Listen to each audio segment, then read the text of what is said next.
चलिए, देश के प्रधानमंत्री संबोधित कर रहे हैं राष्ट्र को, आप भी सुनिए, तस्वीरें देखिए।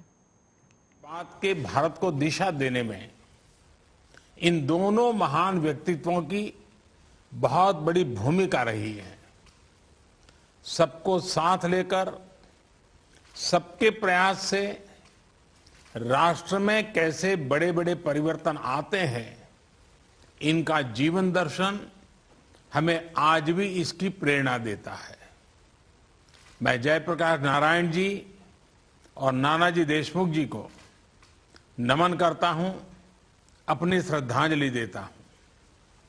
साथियों, 21वीं सदी का भारत आज जिस अप्रोच के साथ आगे बढ़ रहा है, जो रिफॉर्म्स कर रहा है, उसका आधार है भारत के सामर्थ्य पर अटूट विश्वास।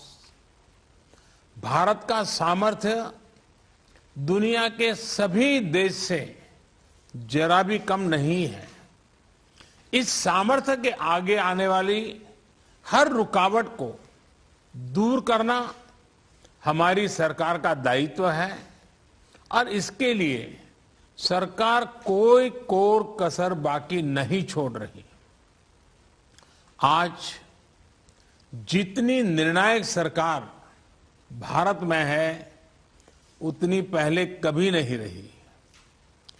स्पेस सेक्टर और स्पेस टेक को लेकर आज भारत में जो बड़े रिफॉर्म्स हो रहे हैं, वो इसी की एक कड़ी है।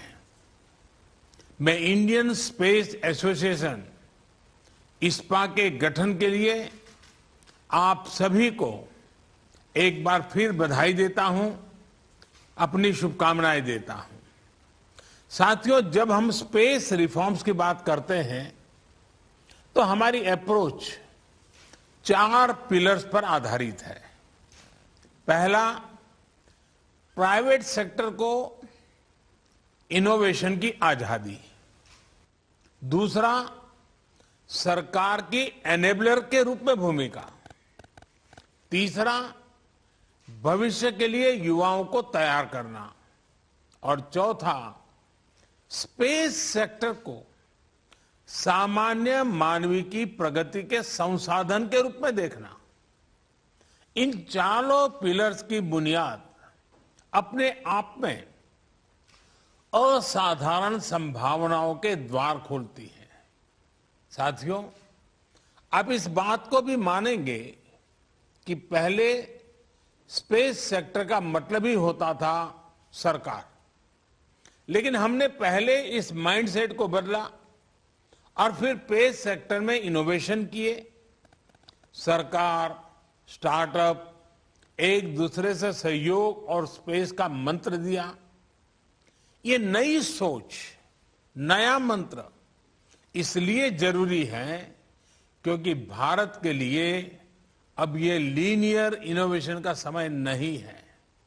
ये समय एक्सपोनेंशियल इनोवेशन का है और ये मुमकिन तब होगा जब सरकार हैंडलर की नहीं, एनेबलर की भूमिका निभाएगी।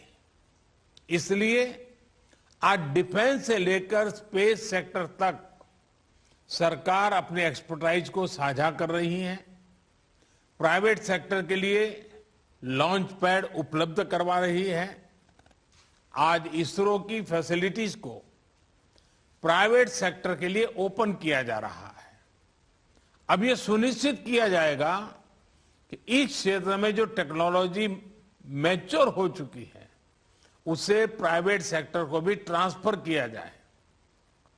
हमारे जो यंग इनोवेटर्स हैं, उन्हें इक्विपमेंट खरीदने के लिए समय और ऊर्जा न खर्च करने पड़े, इसलिए सरकार स्पेस एसेट और सर्विसेज के लिए एग्रीगेटर की भूमिका भी निभाएगी। साथियों, प्राइवेट सेक्टर के पार्टिसिपेशन को फैसिलिटेट करने के लिए देश ने इन स्पेस की स्थापना भी की है। इन स्पेस सेक्टर से जुड़े सभी मामलों में एक सिंगल विंडो, इंडिपेंडेंट एजेंसी के तौर पर काम करेगी। इससे प्राइवेट सेक्टर के प्लेयर्स को, उसके प्रोजेक्ट्स को और गति मिलेगी। साथियों, हमारा स्पेस सेक्टर 130 करोड़ देशवासियों की प्रगति का एक बड़ा माध्यम है। हमारे लिए स्पेस सेक्टर यानी सामान्य मानव के लिए बेहतर मैपिंग, इमेजिंग और कनेक्टिविटी की सुविधा।